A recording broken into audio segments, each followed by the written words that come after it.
Bonjour à tous les internautes de www.sportinter.tv. On se retrouve dans votre émission Face à Mbaye. Face à Mbaye reçoit aujourd'hui Fatou Diouf su ko waxee xel bi dem ci volleyball effectivement ancienne capitaine de l'équipe nationale du Sénégal Fatou Diouf mu ngi nekk fële ca Corée di évoluer ci club bu ñu naan Haepai wala Haepas. Haepas. sotti ci def ci ñëpp benn la rek. Fatou ñu ne. maa lay fay Mbaye merci ci invitation am kontaan naa si trop et puis merci di indi ñu ci lieu bu rafet bi pour tourner c'est gentil. C'est normal. C'est normal. C'est vrai que nous sommes dans le cadre somptueux de l'hôtel Fleuve de Lys, partenaire de sportinter.tv. Fatou, Sénégalais yi nee nañu ren Fatou doon jouer play-off yi. Mais c'est dommage que ñu remporté wu li nga xamante ni moom mooy tournoi bi. lan moo nekkoon problème bi Fatou. En fait mën naa ne du problème c'est un très bon résultat parce que bi may ñëw en fait damay ñëw en presque milieu de saison. damaa ñëw fekk Corée dañuy jouer en 6 rounds c'est un peu compliqué mais bi ma ñëwee fekk naa équipe bi def 2 rounds ba pare et puis ils étaient avant-dernière donc l'équipe était vraiment au mal au point léegi man bi ma ñëwee foofu l'objectif c'était d'aller au play-off et après une fois que nga nekk play-off essayer de monter sur le podium forcément et au moins être championne donc voilà donc c'est vraiment à la fin ñëpp a kontaanoon parce que ñu ngi commencé avant-dernier pour jeexal deuxième. Donc voilà, c'est dommage quand même parce que finalement, normalement, beaucoup de jeux c'est pour gagner. Donc j'étais un peu déçue là-dessus. Mais content dans la globalité, comme nous fait équipe avant-dernier et nous pousser à deuxième. Ton contrat dire na ak club bi nga xamanteni moy Haepas. Fan lañu mëna xaaral Fatou si toujours di nga des toujours Corée wala da ngay amaat beneen destination en Europe ñu la fay laaj ci Corée. C'est vrai que bon bëri naa ay offre en Europe pour l'instant mais dama ko def stand-by c'est que j'attends un peu milieu été bi pour voir exactement où je vais aller donc pour Séoul pour l'instant il est pas d'actualité parce que bon voilà même si ma fay delluwaat aussi ça va être milieu de saison comme l'année passée je vais pas faire une saison complète parce que bon Séoul le rythme est assez soutenu mine de rien et vraiment jouer pour moitié de saison ce serait l'idéal et donc voilà maa ngi xaar les offres vraiment pour mën a choisir xool Europe Asie et puis voilà l'Amérique du Sud pourquoi pas. Beaucoup demandent le retour de Fatou Diouf en équipe nationale du Sénégal da nga jël une retraite anticipée les gens n'ont pas compris cette décision Fatou soo ñu mënoon leeral un peu pourquoi Fatou Diouf a arrêté avec l'équipe nationale du Sénégal de volleyball. En fait anticiper bi c'est marrant parce que mën naa ne sama génération ñi ma defandool man volleyball presque ñëpp arrêté nañ donc man rek maa fa des c'est vrai loolu c'est vrai que expérience bi c'est vrai mais lu tax ma jël décision boobu c'est que dama yàgg dem compétition te awma résultat man personnellement bi ma souhaité parce que à chaque fois bu ñu demee compétition j'ai des trophées personnels et mine de rien quand même volley laay def c'est un sport collectif donc ce serait bien d'avoir au moins une médaille voire une coupe. Et à chaque fois qu'on part en compétition avec l'équipe nationale, on entend la même chanson. Ça veut dire qu'on veut monter sur le podium, mais il n'y a rien qui va avec. Ça veut dire que les moyens ne sont pas là. Ça veut dire que ce qu'il faut vraiment, parce que bon, il y a beaucoup d'équipes qui partent en Afrique. Bon, c'était les Kenyans ont les moyens et tout, mais les Kenyans, elles s'entraînent dans des conditions, des fois, ils peuvent galérer en Afrique. Mais quand on les voit dans le terrain, c'est différent, tu vois. Donc je trouve que nous, Sénégalaises ou les Sénégalais, sport collectif, c'est l'envie de gagner. Je suis désolée, mais même le foot, on a le même problème. Ça veut dire que les talents sont là, on a tout ce qu'il faut, mais si on est sur le terrain,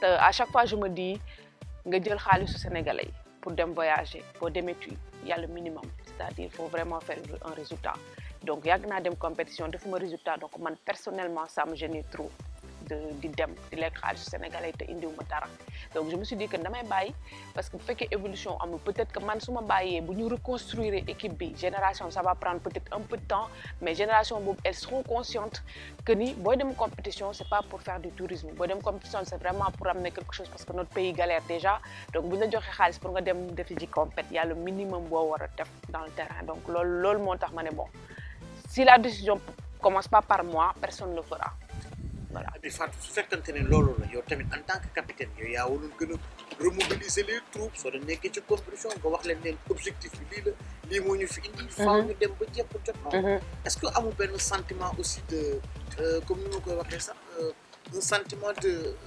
déception un peu wala un sentiment boo xamante ni bii mënuloo haranguer tes troupes à ce que ñu dem andi un résultat positif. En fait, c'est pas un sentiment de. C'est vrai qu'il y a un peu de déception dedans, mais par exemple, on me taxe trop de caractériel, on me taxe que j'ai beaucoup d'exigences. Donc, je me suis dit que bon, vu que les gens voient que j'ai beaucoup d'exigences, peut-être ils n'ont pas compris exactement qu'est-ce que je veux. Donc, il y a un moment donné, si les gens ne te comprennent pas, soit da ngay dellu ginnaaw nga baleen ñoom ñu dem. Soit décision c'est de quitter l'équipe nationale du Sénégal. À mon avis, c'est ça.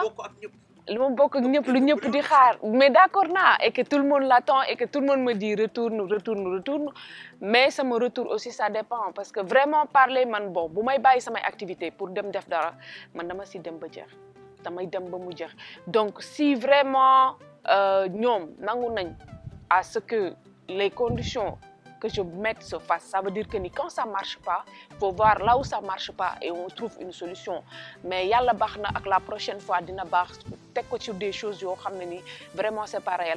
Le sport du yalla baxna. Le sport c'est vraiment un travail. Le sport, ça veut dire que si tu n'as pas les moyens, par exemple, on sait que volleyball amul moyen.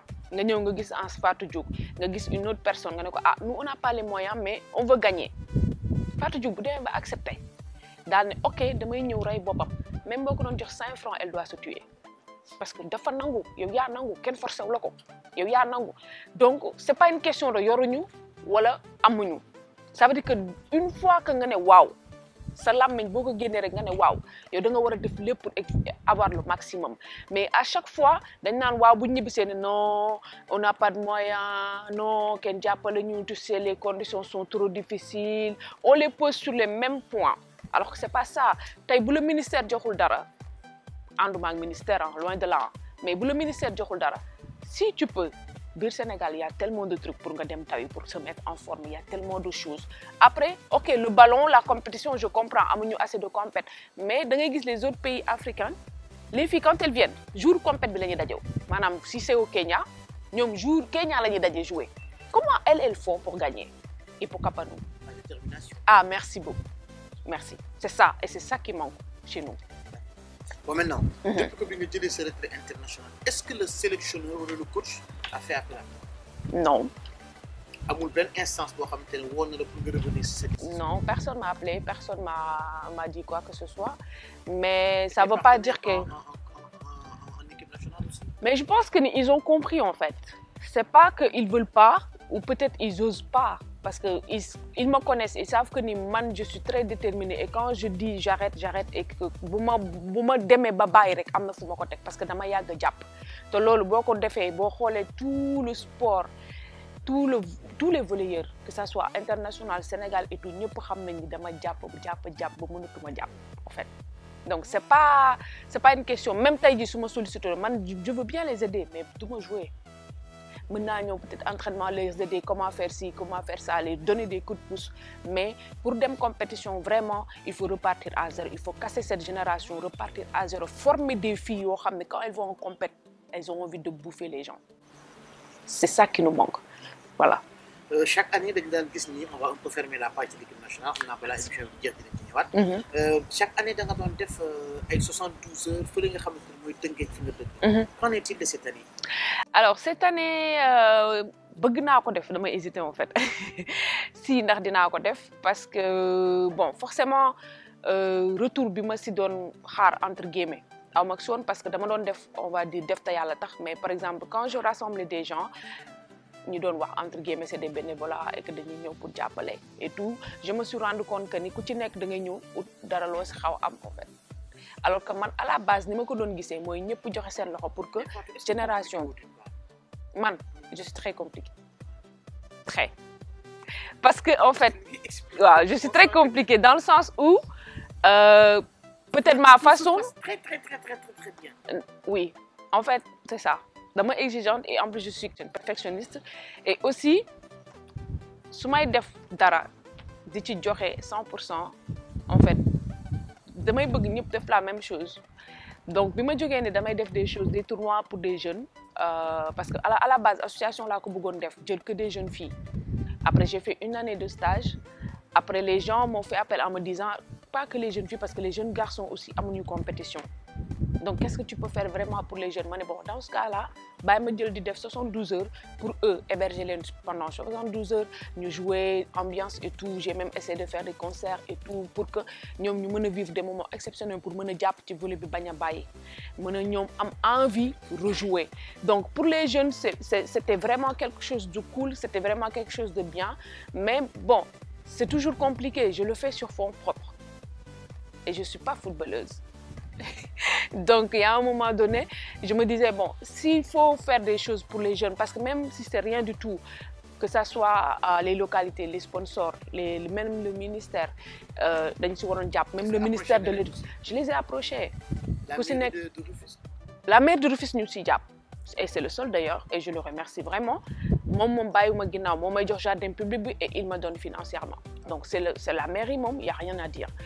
Mais par exemple si je vais voir le ministre de l'éducation si je vais voir les autorités n'importe quel ministre dañ ci war a jàpp parce que dafa nekk loo xam ne en fait c'est juste pour un retour dañ ko def parce que mënoon nañ def bon tournoi bi par exemple j'aurais pu le faire ailleurs en tant qu'international en Europe Asie on est entre guillemets connu là-bas mënoon nañ ko fa def pour avoir plus de notoriété mënoon nañ ko def pour même plein de choses mais quand même Sénégal lañ am et lu ñu def rek Sénégal la ñu xalaat def ko man personnellement donc bu ñu dimbali woon dina baax trop waaw. Quand j'ai demandé Fatou Diouf fële ca Corée ci club bi High Pass. On me dit que Fatou Diouf nul n'est prophète chez soi. Tout à fait Fatou Diouf foog nga ñëw High Pass. nga xam naka lañ ko idolâtrer foofu. lan moo fay sa secret idolâtrer c'est un gros mot mais. j'ai vu que nu la coréens yi di toppee. Même il y a même une chanson boo xam ne dañ ko génne pour yow. Qu'est-ce que ça te fait? Ça fait beaucoup plaisir. Ça fait beaucoup de en fait lu tax ma bëgg Asie en gros loolu que ça soit Thaïlande que ça soit Corée asiatique yi dañ jox gëdd volley parce que en fait le volley c'est pas un sport connu en Afrique on va dire même Europe sax boo demoon championnat de France on n'est pas connu du tout mais en Asie c'est autre chose c'est phénoménal c'est vraiment ñoom dañ koy dund nos matchs passent à la télé tous les jours et les gens sont tellement fans on reçoit beaucoup de cadeaux on reçoit des fans yoo xam ne vraiment des fois tu te dis mais c'est pas possible donc c'est juste que ñoom ni ñuy dundee volley la man duma si dara peut-être que mooy yàlla may na ma chance ma évoluer fa te maa ngi ko ci sant bu baax chaque jour parce que boo dee seet africaine yi je suis la seule qui a joué en Asie donc c'est quand même vraiment une chose boo xam ne maa ngi ci sant yàlla bu baax. Le développement volleyball en Afrique en général. Alors, il y a certains pays qui avancent. Il y a des pays qui font beaucoup de progrès là-dessus, même s'ils le font difficilement. On a vu le Cameroun qui vraiment maintenant commence à émerger beaucoup sur ça. Mais forcément parce qu'ils ont investi, parce qu'on a vu que les Camerounaises, quand elles faisaient leur Coupe d'Afrique, elles sont parties au Brésil en partenariat. Via leur ministère en partenariat, mais du coup, ils ont gagné la Coupe d'Afrique en fait. Donc, mu ngi avancé. Il n'y a que le cas Sénégal qui est un peu désolant, mais je me dis, il faut qu'on gagne quoi. Il faut qu'on gagne. Fatou, il y a qui fait une émission. Qu'est-ce que tu dis aux internautes pour faire du sport inter? Et maa leen di sant di leen gërëm di leen encourager aussi que ñu jàpp sport inter parce que bon. C'est les émissions sportives, il y en a pas beaucoup qui marchent aussi, il y en a pas beaucoup. Donc, si nous disons vraiment, ils s'intéressent à tous les sports, encore une fois, pas que le foot. Donc, c'est vraiment à encourager. Donc, je vous encourage à vraiment continuer et merci beaucoup de votre invitation et à très bientôt, j'espère. Encore une fois, merci Fatou. Merci beaucoup. Et bonne chance pour la suite. Merci. C'était tout pour aujourd'hui. Sur www.sportinter. On se rend rendez-vous très bientôt.